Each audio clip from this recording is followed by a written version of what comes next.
Welcome back to Ask Diz. I'm Diz, and this is the show where I answer your most pressing running questions. Let's do this.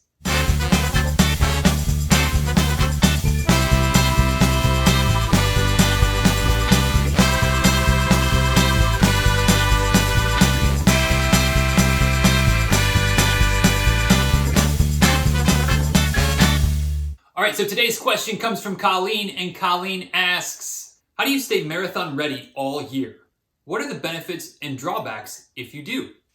A little 2-for-1 action today, Colleen, I guess, but great questions, and something that I kind of did last year, but I think that really when I answer the question, that'll make a little bit more sense, because when it comes to being marathon ready all year, it really depends on what your definition of marathon ready is. Can you be ready to and able and physically comfortable to go out and run 26.2 miles at any point through the year? And is that something that can be maintained?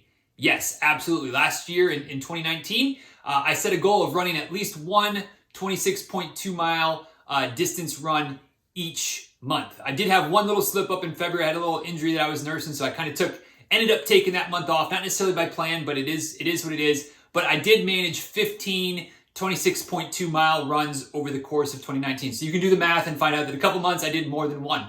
But the moral of the story here is that you absolutely can do that. But the key, the thing that is easy to lose sight of and is definitely important when it comes to being at that level is that you can't be ready to race hard, be ready to PR every month, for a 12 months in a row. You can't be at that high level of maximum fitness, maximum readiness. It's simply unsustainable. So, again, to answer your question, is it okay? Can you be able to run a marathon every month? Yeah. Can you be ready to physically and mentally be ready to race a marathon every month? Not so much. So if you want to maintain that level of fitness, I think it's great. I think it's very beneficial. I think maintaining a high bar of fitness and the ability to go out and knock out, a 20, a 22, a 24, a 26 miler, just because the spirit moves you, just because the weather's good, because somebody else is doing it and you want to do it with them, keep them company. I think that's great. And I think that can be very beneficial in a big picture sense when it comes to nailing down a marathon, half marathon, ultra, whatever it is that you really want to race. Having that strong base underneath you gives you options. It gives you the ability to really, hone your focus, hone your training in a 6 or 8 week window leading up to a goal race and really give yourself a great chance to get out there and hammer it. That said, and I can't reiterate this enough, I do not think it's good. I do not think it's possible really to maintain that high level of peak fitness for a long period of time. That's why you build up to a marathon. That's why your training plans always peak on, or hopefully at least always peak on race day. And then you have to come down from that. The key that I'm trying to do for myself, I've talked about this before on the podcast, is raising the floor up though. So that instead of building up to a marathon and then dropping back down, maybe you maintain a higher level of fitness. Not quite peak fitness though, of course, but a higher level. And that's where the semantic difference comes between, can you run a marathon every month? Yes. Can you race a marathon every month? For a year, that's going to catch up to you. Probably burnout, potentially to injury. And that's, kind of getting to the second phase of the question. I've kind of already answered it in the various chunks there, but benefits and negatives of trying to maintain marathon level readiness or marathon fitness year round. Again, it maintains a great base. It really does help to build that base as long as you're training intelligently, as long as you're running smartly, listening to your body, keeping your pace easy, making sure you're maximizing your recovery, whether that's using the little things, whether that's sleeping more, which I guess is kind of part of the little things as well.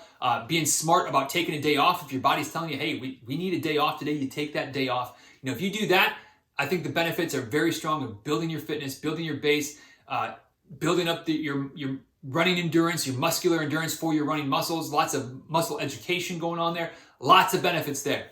The potential negatives are that you try to do too much, you can get burned out, you can end up with injuries, overuse injuries if you're not taking care of yourself, not listening to what your body is telling you.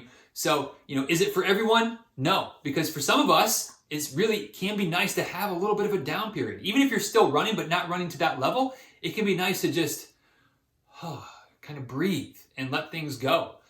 So if that's what you need, if that's something that would help you specifically, Colleen, then take a rest period. Take a month where you just kind of run for fun. Take 2 months, 3 months where you're just kind of running for fun. You're not worried about the Garmin stats. You're not worried about pace and mileage and all those types of things. Just, you'll still maintain plenty of fitness and you'll be ready to build back up. But if you're worried about trying to maintain peak marathon race fitness year round, don't do it. Don't do it. That's going to end poorly. May take a few months, may take a year to get that way, but odds are it's going to end poorly. So, Colleen, great set of questions. Hopefully this answer was helpful. Hopefully it helps you to kind of piece together what your next year and a half, 2 years worth of training is going to look like. Build that base, build that floor high. That'll do you wonders. But don't try to maintain peak fitness year round. Not really possible. So thank you, Colleen, for the question. And if anybody else, Colleen, if you would like to get another question answered, or anybody else, if you have a question you'd like me to answer on a future episode of Ask Diz, you know the routine by now. AskDiz@DizRuns.com is the email address. Just send your questions there. I'll make sure to add them to the queue. And right now the queue pretty much is empty. So your questions will definitely be featured on a future episode of the show. You can also, and maybe even preferred, maybe this would be my preference, if you actually record a voice memo. Record it on your phone, record it on your computer, whatever whatever works best for you. Attach that file to your email and send it to the same place, AskDiz@DizRuns.com. And we'll play your voice. We'll play you asking your own question, which is always fun. Always fun to have those questions. We've had a few of them in the past. Hopefully we'll have a few more in the future. But if you have questions, I have answers. And with a little luck, they might actually be useful. So get your questions in to AskDiz@DizRuns.com. And with that, we'll go ahead and wrap this one up. Thank you once again, Colleen. Certainly appreciate your question. Hope you have a great year of running. Hope you have a great year with a couple of good races in there as well. But don't try to keep that marathon fitness at peak fitness all year round. It's just an exercise in futility. So until next time, y'all be well. Take care. Thanks again for watching and see ya.